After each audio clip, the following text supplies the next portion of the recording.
Hello, my name is Fox and you're watching Den of Fools. Let's jump right in. In week 33 of 2023 we had 120 tournaments with a total of 1,968 players and 6,950 games played. This is even more tournaments than last week, with over 1,000 more games played. It really looks like the 10th edition tournament scene is in full swing. The Eldari are at the top with 28 wins and 58 top 3 placings. They have the best weighted placing of the factions with more than a few players, with 5.9. They also do much better in the larger tournaments than any other faction, with 9 wins, an even better result than last week. We did see a humorously named small tournament called On Saturdays We Hate Eldari, which perhaps sums up the feelings towards their current dominance. The Space Marines are in second with 19 wins and 50 top 3 placings. They have a weighted placing of 18.2, which is slightly worse than last week's 14.9, although they do win more of the big events this week with 3. Stay tuned later on in the video, where we will look at the win rates for the individual chapters. Necrons come next with 14 wins and a weighted placing of 11.1. This is a significant improvement on the 17.6 they got last week. The Thousand Sons have another good week with 9 wins and the second best weighted placing of 9.8. We did feature a second and third place Thousand Sons list in our last tournament spotlight. They also won the aforementioned We Hate Eldari tournament. I'm sure the organisers were happy to see them on top rather than Eldari. Custodians come next with 8 wins. Their weighted placing is 20.1, which is higher than the 14.9 they got last week. They are still one of the factions to beat, even if they perform better in smaller tournaments rather than the larger ones. Imperial Knights are the last faction in blue with 7 wins and a weighted placing of 18.1. The majority of their wins did come from the larger tournaments with 5, which is the second highest. The Gene Stealer Cults top the green group with 6 wins and a weighted placing of 10.5, the third best overall. I would imagine if they had the similar sized player base to the factions in blue, they would get many more top 3 placings. 24 factions managed at least one top 10 placing, with the Space Marines getting the most top 10s with 180. The Eldari are back in second with 116 top 10 placings. Roughly 70% of all Eldari players this week managed a top 10 placing. Very impressive indeed. Custodians are in third with 96 top 10 placings. Unsurprisingly, the Space Marines are the most played faction with 17.53% of all players taking them. Eldari are the second most popular faction, 8.43%, followed by Custodians in third on 8.18%. Predictably, the 3 most popular factions get the most top 10 placings in the same order as their popularity. It takes our resident stats guru and Ultramarine fanboy Fearless Fox many hours to collect all the data. It would be great if you could show your appreciation by liking and sharing the video. It really helps us with the God algorithm of YouTube. We have grouped the win rates by colour, with the key at the bottom of the screen. We see one faction at the top of the rankings with very few players, so this week, the second most popular faction Eldari topped the win rates with 65.8%.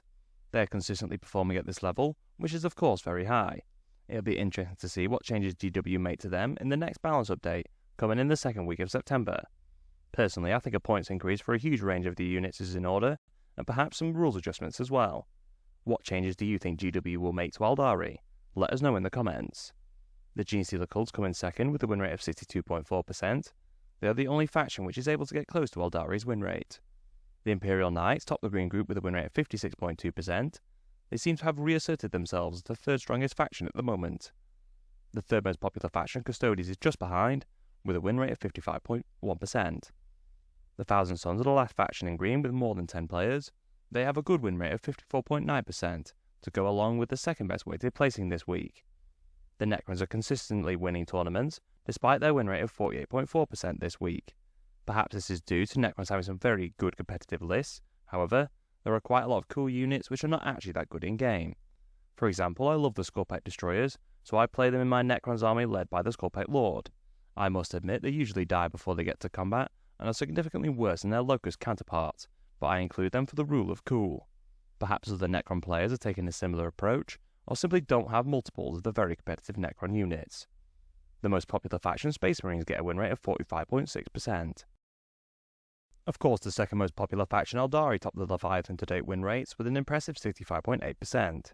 The Gene Stealer Cults are still the only other well-represented faction in blue, with a win rate of 61.5%. The Imperial Knights see no movement in their win rate, getting the same 55.8% as last week. They are settling just above the Goldilocks zone. Speaking of the Goldilocks zone, the third most popular faction, Custodians, are still inside on the 10th edition rankings, with 55%. I did predict that they would be just outside the zone by now, but they really are taking their time. They got a win rate of 55.1% this week, so I am not going to make any predictions on when they will move out of the Goldilocks zone on the Leviathan rankings. It does look certain they will not catch Imperial Knights before the next balance change. Thousand Sons are improving their 10th edition win rate. They are now on 52.2%. They shouldn't receive any changes in the next balance update, as they are firmly in the Goldilocks zone. If all the factions above do get nerfed, however, they may well see a significant improvement in their win rate. Chaos Demons are the last faction in green with a win rate of 50.1%. Perhaps they are another faction who will benefit from the ones above getting a nerf. The most popular faction, Space Marines, get a win rate of 43.7%, with a further 9 factions below them, 5 of which are in red. We only have 8 full factions in the Goldilocks zone, with the majority falling below a 45% win rate. It is clear that some factions need significant help, such as Votan, Death Guard and Tau, who have been at the bottom of the pack pretty much since the start of 10th edition. It'll be interesting to see what changes GW make to these armies. As we have stated, we are very close to GW's official win rates, so I expect that all the factions below 45% will get a buff. Perhaps Space Marines will be an exception, as they will be getting their codex very soon.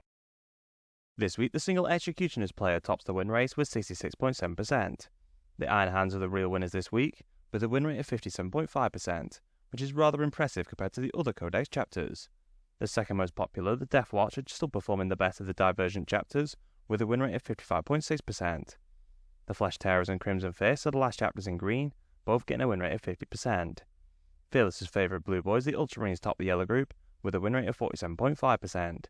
The Salamanders are just behind, with a win rate of 47.2%. The Imperial Fists are the last chapter in the Goldilocks zone, with a win rate of 46.4%. The third most popular chapter, the Black Templars, come next, with a win rate of 43.4%. The most popular chapter, the Dark Angels, get a win rate of 42.7%, a significant drop on the 46.8% they got last week. GW have them in the Goldilocks zone, so I would be surprised if they get any buffs in the next balance update. They're going to be the first Divergent chapter to get their own codex, so it's not all bad news for Dark Angels players. The Blood Angels get a win rate of 41.5%, and hopefully will get some buffs in the next balance change. Personally, I would like to see a points decrease for the Sanguinary Guard, as well as some of the named characters. The Sanguinary Guard are one of the main reasons I started collecting Blood Angels, so I hope they will be gracing the tabletop again soon. The Space Wolves are the last chapter with a decent number of players. They get a win rate of 40.6%. This is a significant drop from the 45.1% they got last week. I think that the least GW could do for the Space Wolves is to improve their detachment rules to make it easier to achieve. From what I have seen, most Space Wolf players are using the Gladius Strike Force detachment, as it is significantly better. The Death Watch remain at the top of the Leviathan to date win rates with 52.6%. The Iron Hands just get in the green group with a win rate of 50%. The Salamanders top the yellow group with a win rate of 46.7%, followed by the Imperial Fists and Raven Guard, who have a win rate of 45.8% and 45.2% respectively. The most popular chapter, the Dark Angels, are just outside the Goldilocks zone, with a win rate of 44.3%. The Space Wolves and Flesh Tearers both get a win rate of 43.8%. The third most popular chapter, the Black Templars, got a win rate of 42.9%, followed by the second most popular chapter, the Ultramarines, who get a win rate of 42%. The Blood Angels have just managed to get out of the red group with a win rate of 40%. As I have mentioned, I am really hoping they get a decent buff in the next balance update. This week, the majority of the Chaos Space Marine warbands are unknown, so we'll go straight into Leviathan so far. The 3 Fallen players top the win rates with 60%. The 20 Emperor's Children players come next, with 53.3%. The Iron Warriors just miss out on green, with a win rate of 49.5%. The most popular, the Black Legion, get a win rate of 49.1%, followed by the Red Corsairs, who are on 48.1%. The Alpha Legion are on a win rate of 46.1%, with the Word Bearers getting a 43.3% win rate. The Night Lords are at the bottom, with a win rate of 42.3%. If you enjoyed our content, please subscribe, check out one of the videos on screen, and consider using our affiliate links in the description. Thank you for watching.